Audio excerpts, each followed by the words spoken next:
бүгінгі біздің жаңа сабағымыздың тақырыбы Қалқаман Әбдіқадыров Қажымұқан повесі, тақырыбы идеясы. Жаңа сабағымыздың мақсаты әдеби шығарманың жанрын, фабуласын және сюжетін анықтау. Алдымен автормен таныс болайық. Қалқаман Әбдіқадыров қазақтың атақты ақыны, жазушысы және аудармашы.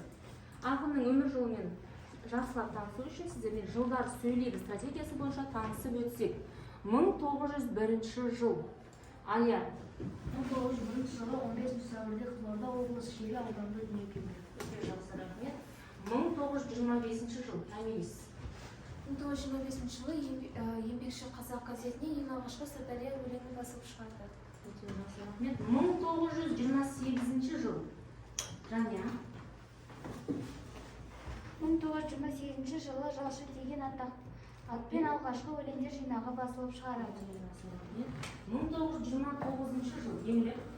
1929 жылы еңбекші қазақ газетінің жұмысшы тілші бюро мүшесі болып қызмет атқарды. 1932 жыл. Шыңғыс. 1932 жылы социалдық қазақ газетінде әдеби сын бөлімінің меңгерушісі болып жұмыс атқарады. 1935 жыл. 1935 жылы әдебиет майданы журналының бас редакторының орынбасары қызметін атқарады. 1937-1941 жылдары. Айдан. 1937-1941 жылдары қазақтың көркем әдебиет баспасында редактор болып қызмет атқарады. 1954 жыл. Мирали. 1954 жылы Қажымұқан повесін шығарып шығады. Және 1964 жыл. Аягва. 1964 жылы 30 сәуірде Шиелі ауданын көз жұмды. Енді алынды. Қалқаман Әбдіқадыровтың шоқтығы биік шығармалардың ішіндегі Қажымұқан повесі екенін білесіздер. Сіздерге алдын ала үйге оқуға тапсырма берілген болатын. Оқып келдік деп ойлаймыз. Сол бойынша қазір топтық жұмыс жасайық. Бірінші топта бізде 3 топқа бөліндік.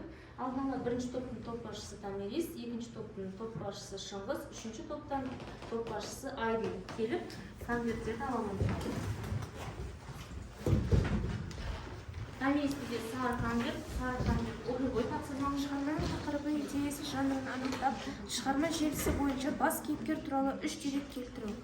Өте жақсы. Шығарманың дескрипторы шығарманың тақырыбын анықтайды, шығарманың негізгі идеясын анықтайды, жанрын анықтайды және шығармадағы бас кейіпкерге 3 дерек келтіреді. Тапсырма түсінікті ғой? Жақсы, онда тапсырмаларыңызды алыңыздар. Екінші топ конверт Шыңғыс оқи қой тапсырманы. Шығарманың сюжеттік композициялық құрылымы бойынша сәйкестендіру. Екінші топтың тапсырмасының дескрипторы сюжетті сақтай отырып, шығармаға композициялық құрылым жасайды және шығарма мазмұнын толық біледі. Үшінші топ оқи қой. Айдын тапсырма. Тапсырма оқиға желісі негізінде ақиқат пен жалған ақпараттарды ажыратып анықтау. Өте жақсы.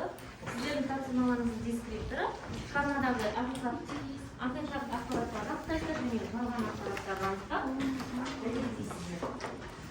Жалған екенін дәлелдейсіздер. Ал сіздерге бағыттарыңызға 2 минут уақыт беріледі. Тапсырманы орындауға.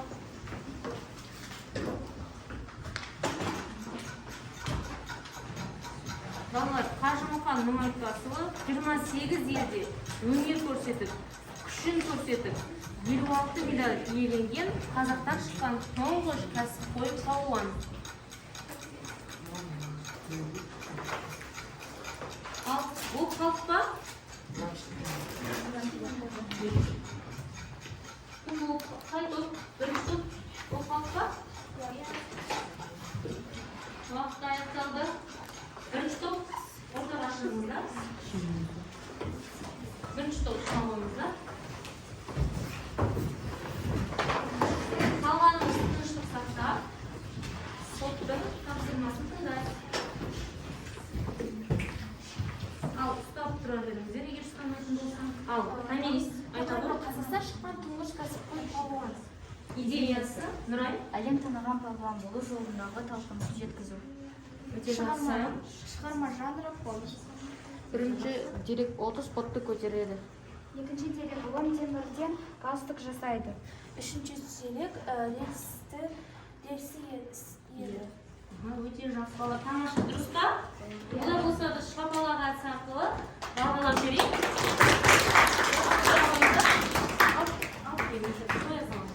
Екінші топ ортаға. Екінші топ ортаға шығады. Ұстап тұра беріңіздер. Маңызды ұстамайды болса, ұстап тұра беріңіздер. Ал екінші топты тыңдайық. Топ басшысы бастауы.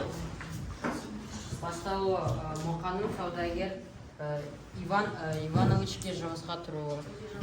Сюжеттік байланыс 30 футтық кесепекті жалғыз өзі көтеруі.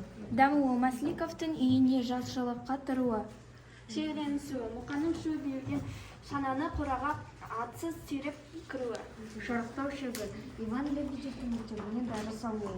Шешімі Париж сахнасында өнер көрсетіп құрметке бөленуі. Өте жақсы бала. Дұрыс па бала? Дұрыс болса шапалақ әдісі.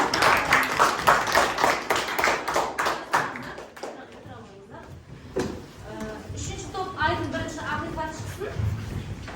Екінші топ балалар жалғанды айтып береді. Бірінші топ ақиқатты айтсын. Ақиқатты айтсын. Алдына қарап тұрамыз. Әдем болып. Айдың бастай ғой. Ақиқат. Ұлан темірді бұрат галстук киіту Мұқаның жеңіл өнерінің бірі еді. Дұрыс па? Өте жақсы. Ақиқат. Мұқан Масликовтың бір шана шөбін жалғыз өзі сүйреп алып келуі. Өте жақсы. Мұқан Иван Лебедевтің күрес мектебіне оқыды. Ақиқат. Африка балуаны 30 футтық пілді көтеріп өнер көрсетті. Дұрыс па балалар ақиқат? Өте жақсы. Жалған оқып шықсаңыздар жалғанды. Қалғандарыңыз отырсаңыздар жалғанға шықсаңыздар. Жалған екенін дәлелдейді. Ал жалғанды бастайғы еңлік. Мұқан 40 футтық кеспекті көтеруі. Бұл жалған. Себебі кітапта ол 30 футтық кеспекті көтерді. Күрес мектебін 21 жас палуан аяқтады. Бұл жалған. Себебі мәтінде 24 жас палуан аяқтады деп жазылған. Мұқан рельсті ие алмады. Ол оның ең оңай жасаған заты болды. Бұл жалған. Мұқан қасқыр аю қабаны ғана қорқады. Ол жалған өткен шығармада ол қасқыр ит қорқады көрмейді. Ит құрлы. Ит қоры көрмейді. Масликовтар Мұқанды Миша деп атауы. Ол жалған. Себебі кітапта Митька деп жазылған. Өте жақсы бала. Дұрыс па?